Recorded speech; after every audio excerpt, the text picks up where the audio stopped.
একটা বিস্ময়কর দাবি করেছে ইউক্রেনের সেনাবাহিনী বা ইউক্রেনের সেনাবাহিনীর গোয়েন্দারা। তারা বলছে যে রাশিয়াতে বাংলাদেশিরা ওখানে ভাড়াটে সেনা হিসেবে কাজ করছে এবং ইউক্রেন এই যে দাবিটি করেছে এটি গোয়ারা মিডিয়া নামে একটা গণমাধ্যমে এই খবরটি প্রকাশ হয়েছে। এই খবরে বলা হয়েছে যে ইউক্রেনের গোয়েন্দারা আড়ি পেতেছে এবং আড়ি পেতে তারা রাশিয়ার সেনাদের কথোপকথন ক্যাপচার করেছে, মানে রেকর্ড করেছে।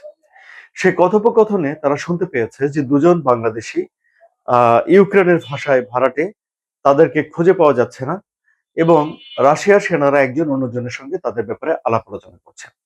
তাহলে এই খবরটি এই যে প্রকাশ করা হলো, এটি একটা বিস্ময় জাগা নিয়ে খবর।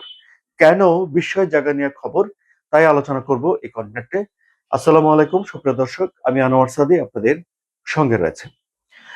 আপনারা জানেন যে ২০২২ সালে রাশিয়া ইউক্রেনে বিশেষ অভিযানের নামে আক্রমণ করে এবং সেটি পুরোদস্তুর একটা যুদ্ধে পরিণত হয়। মার্কিন প্রেসিডেন্ট ডোনাল্ড ট্রাম্প অনেক চেষ্টা করেও দুই দেশের ভেতরে যুদ্ধটা শেষ করতে পারছেন না, এমনকি একটা যুদ্ধবিরতিও তিনি করতে পারছেন না। এই পরিস্থিতিতে এসে এখন ইউক্রেনের গোয়েন্দারা বলছে যে ওই যুদ্ধে বাংলাদেশি ভাড়াটেরা কাজ করছে। এই যুদ্ধে বাংলাদেশের অবস্থানটা কি তাহলে? বাংলাদেশ আসলে এই যুদ্ধের কোনো পক্ষ না এবং রাশিয়ার সঙ্গে বাংলাদেশের সেনা সরবরাহ করা বা যুদ্ধে সহযোগিতা করার কোনো রকম চুক্তি নেই।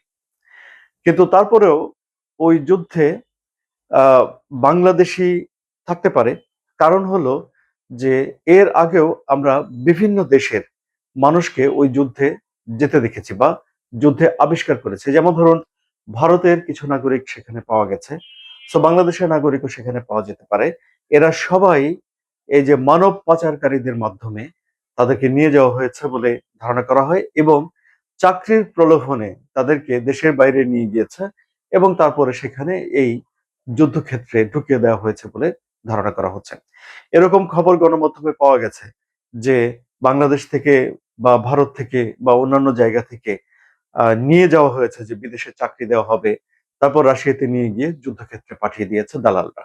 এবং যারা সেখানে গেছে তারাও ত্রাহি মধুসূদন অবস্থা তাদের, এবং তারাও ওখানে গিয়ে এই জীবন দেখে, তারা তো সৈনিক না, সাধারণ মানুষ, শ্রমিকের জীবন পাওয়ার জন্য গেছে, গিয়ে পেয়েছে সৈনিকের জীবন, তাও যুদ্ধক্ষেত্র, মৃত্যু যেখানে তাড়া করে ফিরছে এবং তাদের সেখানে কান্নাকাটি অবস্থা। ভারতও কিছু সে এরকম লোক ফিরিয়ে এনেছে তাদের নিজেদের দেশে, বাংলাদেশেও দু একজন ফিরে এসেছে বলে গণমাধ্যমে খবর হয়েছিল, সেগুলো আমরা জেনেছি। কিন্তু মূল যে বিষয় হলো সেটি হলো যে এই খবরটি ঠিক এইভাবে বলা যায় না যে বাংলাদেশিরা ওখানে গিয়ে যুদ্ধ করছে। ইউক্রেন যদি এই দাবি করে থাকে বা ইউক্রেনের গোয়েন্দারা যদি এই দাবি করে থাকে, তাহলে এটি ঠিক নয়। আমি জানি না তারা এই ধরনের দাবি করছে কিনা। যদি সেখানে কোনো বাংলাদেশি থেকে থাকে তাহলে নিশ্চিতভাবে তিনি একজন রেমিটেন্স যোদ্ধা। তিনি নিজের ভবিষ্যতের স্বপ্ন দেখে তিনি গিয়েছিলেন চাকরি করতে এবং দালাল চক্রের খপ্পরে পড়ে, অপরাধীদের খপ্পরে পড়ে তিনি সেখানে হয়তো যুদ্ধক্ষেত্রে চলে গেছেন। কিন্তু রাশিয়ার আবার ঐতিহ্য আছে যে সেনা ভাড়া করে এনে যুদ্ধ পরিচালনা করা।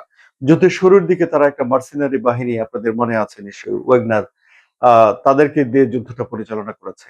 এরপর যখন কোর্কের বিশাল একটা অংশ দখল করে নিয়েছিল ইউক্রেন, সেই দখল পুনরুদ্ধার করার জন্য উত্তর কোরিয়ার সঙ্গে একটা চুক্তি করেছে রাশিয়া এবং উত্তর কোরিয়ার ৩০,০০০-এর মতো সেনা সেখানে কাজ করেছে বলে জানা যাচ্ছে এবং কর্ক আবারও নিজেদের দখলে রাশিয়া নিয়ে আসতে পেরেছে।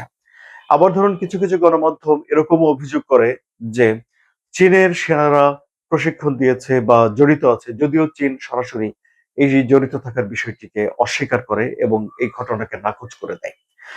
সুতরাং ইউক্রেনের গোয়েন্দাদের বরাত দিয়ে যেই খবরটি দেয়া হচ্ছে, সেই খবরটির আসলে ব্যাখ্যাটা এরকম হতে পারে যে বিদেশে শ্রমিক হিসেবে কাজ করতে গিয়ে কোনো কোনো রেমিটেন্স যোদ্ধা হয়তো দালাল চক্রের খপ্পরে পড়ে যুদ্ধক্ষেত্রে চলেও যেতে পারে। এই ব্যাপারে এখনো বাংলাদেশ সরকারের তরফ থেকে বিস্তারিত কোনো কিছু বলা হয়নি।